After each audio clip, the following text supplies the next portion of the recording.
This is the conspiracy theory iceberg. If you haven't heard of it before, you need to watch this. It is a massive list of all the conspiracy theories in the world. There are 10 tiers, starting with the visible part of the iceberg, tier 1, that is the more well-known conspiracy theories that you may have heard of, with some things I've already covered, like lizard people and celebrity reincarnation. Then as you go down the iceberg into the dark sea, they're darker, scarier, and more dangerous. Tier 4 is called the point of no return, because that's where it gets scary, with conspiracy theories about the dangerous activities that are actually going on at the Denver airport and what's hidden behind the secret chamber at Mount Rushmore. And then you get to tier 10, the bottom of the abyss, with conspiracy theories that will absolutely change how you look at the world, with theories like God's ego death and planned extinction for humans. Crazy dark shit. I'm going to start covering all of them, or at least the best ones, and we know I make amazing conspiracy theory content, so you'll want to see this. If you see any on here that catch your eye, request it. Or if you see any on here that catch your eye, request it, and I will cover it in this new series called Patty Tries to Convince You of the Craziest Conspiracy Theories in the World. Make sure you hit follow, because you will not want to miss this.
The sun just exploded with a massive coronal mass ejection, sending ripples across its surface, bruv. Look at this, mate. It's like a nuclear explosion. This is a 1.9 X-class solar flare, which isn't even Earth-facing yet, right? In 17 hours, this sunspot region will be facing towards Earth, with more X-class solar flares probably on a way as it faces us, mate, right? So yesterday, Airbus grounded 5,000 plus planes due to software malfunctions from solar activity on the evening of the supercharged sunspot region, which we have here. AR4274. Look at the size of this one compared. Look at it, Rob. We cooked, mate. Right? So get your suntan lotion out, mate, and woohoo, right? And alongside this one that erupted just this morning, we had R3 radio blackouts over Australia and Southeast Asia, and this isn't even facing us yet, and we're already feeling the heat from it, right? With Airbus grounding a whole bunch of stuff, mate. Look at the state of it, mate. This is like, holy Jesus, man. I can't remember the last time I seen something as magnificent as this, mate. Look at the state of it, bruv, right? So, weird dreams, probably major UFO activity on the horizon, so get outside, look up to the skies, because we're going to be in for a hell of a ride, mate. Look at, oh my God, bruv. Please, Mother Mary, save us.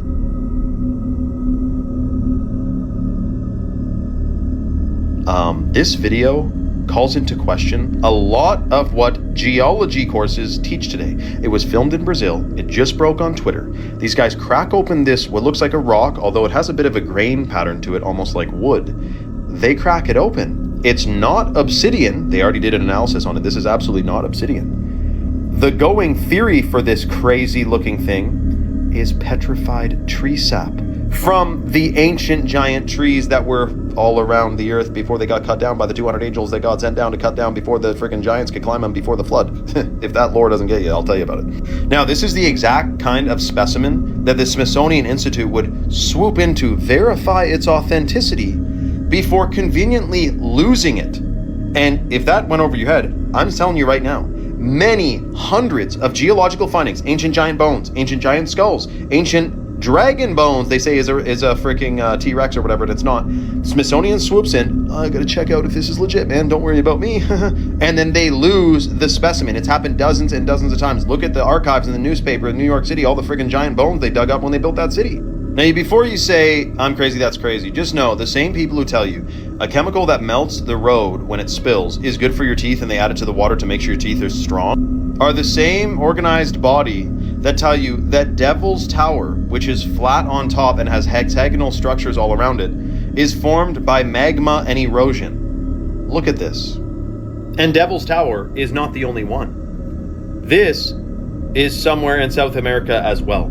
Flat topped. Of course, because the wind blew it flatly. This is what you don't understand. It's right in front of your face. You just gotta have eyes to see it, man. It says, what is it? The eyes are useless if the mind is blind. Shocking. Let me know your thoughts in the comments below and follow for more.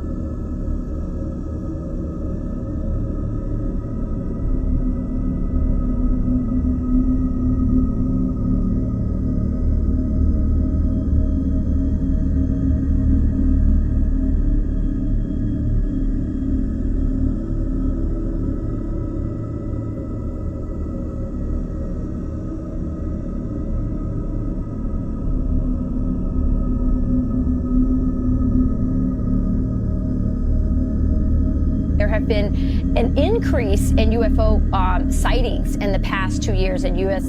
intelligence report is saying you've pushed for more disclosures about the UFO. I was the first one to publicly acknowledge that there was a unidentified aerial phenomenon task force through the Senate Intelligence Committee because I wanted there to be greater transparency to the American people about the number of sightings of things that are unexplained. And I know everyone gets caught up on alien life and all of that, but my concern as the Director of National Intelligence was if anyone, foreign adversary, regardless of how you define foreign adversary, have technologies that the United States don't have, as this most recent report reveals, the sightings are increasing, which is a good thing, and there very clearly are now hundreds of unexplained sightings that seem to defy the law of physics and capabilities that we don't have as the world's superpower, and we can't do that if someone else has technologies that are better than we have. I think the American people deserve to know about. Yeah, we need to restore confidence in our institution.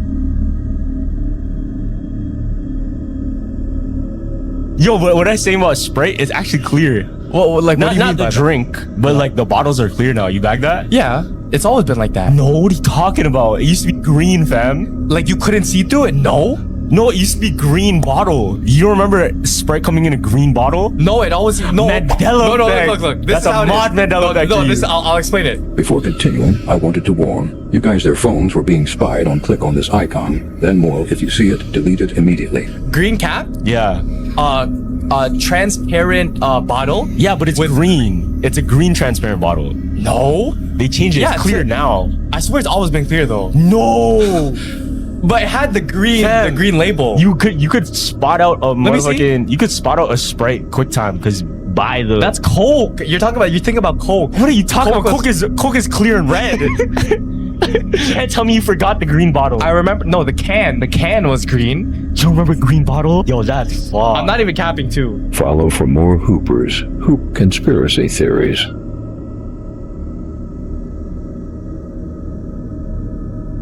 Did you know why ancient Egyptians always had cats around them? There's a dark reason. So do cats randomly come up to you? Sometimes why? So if a cat comes up to you, it means you are carrying really bad or negative energy. This is one of the many reasons why ancient Egyptians always had cats around them in their homes and in temples, because they thought cats have ability to absorb bad energy. They believed cats had protective qualities both physically and spiritually. They are kind of like little energy cleaners.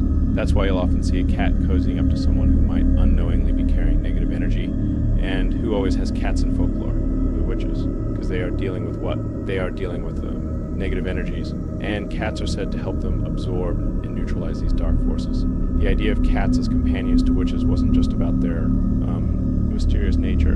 It was also tied to the belief that cats could act as shields or purifiers, absorbing the negativity around them. So if a cat comes up to you and cuddles or lingers around, some believe it means you might have some bad energy clinging to you. Terrifying, isn't it?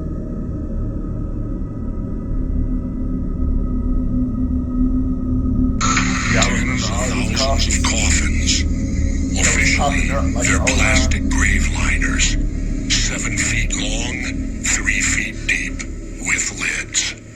The company that makes them says they're just being stored for people's pre-needs. Well, who in the hell has a pre-need for this many coffins? Unless they're...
Can you tell us a secret about Steven Spielberg? He eats babies. Whole babies. And that person happens to be a Hollywood mogul. And that person needs to be exposed, but unfortunately I can't be the one to do it. But the person that knows who did it and knows who he is watching right now, I guarantee you. There was a circle of older men that surrounded themselves around this group of kids. I may end up running off with you myself, you know. That's what Steven says. Steven Spielberg? Yeah. Yeah, he's a good director, isn't he? Yeah. One of my favourite sayings of all time goes like this: there is no smoke without fire. Some would argue that these are older times, but no. Good is good and bad is bad. And back to the smoke thing, why is it always this industry? Why is there so much stuff like this? Why is there so many things we can watch back that just make alarm bells start ringing in your mind? But I'll leave that up to you. Take a minute, think about it, do some research, and get back to me.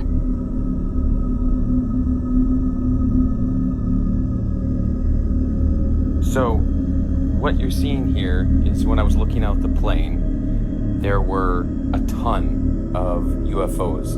The camera doesn't actually capture most of them, but I kind of zoomed in here and was trying to locate them on the camera, but you could only see a couple of them blinking in and out. And then at the lower part of the screen here, you can see this one catching the light as it goes through the clouds. The other two had disappeared, and they were just everywhere. It was crazy. The entire flight was looking over the side of the plane, and then if you look in the upper right hand side here, there's two more that pop up and kind of fly next to each other for a little while. But the most interesting thing about this is when I was looking back at this video, at the very end here, I just dropped the camera down, and when I went back, this is in slow motion now. Now, remember, this is like 4 cloud levels up. We're 35,000 feet in the air. And I don't know if you just saw that. I'm going to do it again.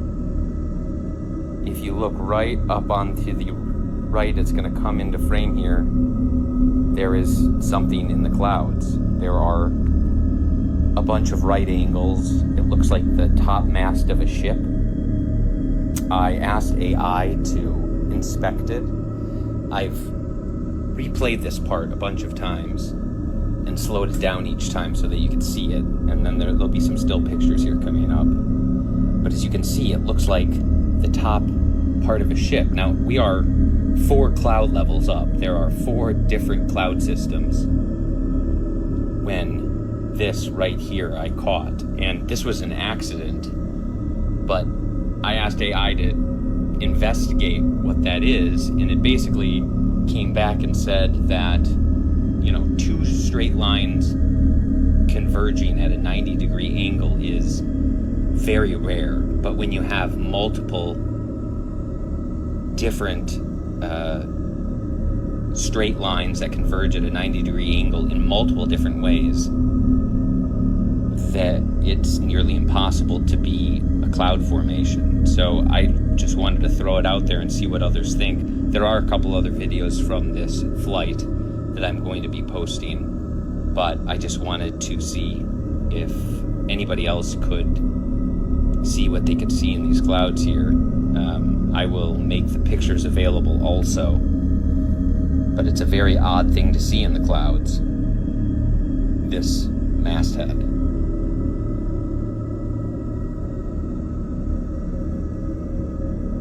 What if I told you that America had its own version of Stonehenge known as the Georgia Guidestones? This stone monument appeared on this hillside in Epperton, Georgia on March 22nd, 1980, with the builders being completely anonymous to this day. The Georgia Guidestones contain 6 granite slabs standing almost 20 feet high and weighing over 237,000 pounds. And like Stonehenge, they incorporate aspects of archaeoastronomy, which is the ancient practice of aligning buildings with celestial bodies. For example, this center stone has a slot to mark the winter and summer solstice, where the sun shines perfectly through this tiny hole exactly at sunset, only on those 2 days every year. This smaller hole cut horizontally through the center stone marks the exact position of the North Star Polaris on every night of the year, and this slit cut through the capstone on top perfectly marks high noon every single day. That is, until they were blown up at 4 a.m. on July 6, 2022. Nobody has come forward and claimed responsibility for this bombing, and no suspects have been identified yet. That's why in this video, I'm going to attempt to take you down this rabbit hole and answer the questions: who created these stones? Why did they create them? And who may have blown them up? See, what makes these stones so controversial is that they contain a message for humanity. 10 modern commandments engraved into each slab using the 8 most common languages in the world: English, Spanish, Swahili, Hindi, Hebrew, Arabic, Chinese, and Russian, along with ancient languages like Babylonian, Greek, Sanskrit, and Egyptian hieroglyphs, with a marker in front of the monument reading, "Let these be guide stones to an age of reason." Some of these guidelines include: unite humanity with a living new language, let all nations rule internally, resolving external disputes in a world court, guide reproduction wisely, improving fitness and diversity. But the most controversial of these is the first commandment: maintain humanity under 500 million in perpetual balance with nature. Now, to put this into perspective, there are over 7.7 billion people on Earth today, meaning that to follow this guideline, over 7 billion innocent people would have to be eliminated from the population. To figure out who may have created these and destroyed them, we've got to go back to the year 1979, when a man named R.C. Christian walked into the Epperton Granite Finishing Company to speak with the president of the company, Joe Fendley. Christian wanted Fendley's company to help build a stone monument that would, quote, function as a compass, a calendar, a clock, and should be capable of withstanding catastrophic events. Now, Christian also admitted to Fendley that his name, R.C. Christian, was actually a pseudonym that he was using because he represented a, quote, group of loyal Americans that wanted to remain anonymous. He also mentioned this anonymous group had been planning the construction of these stones for 20 years.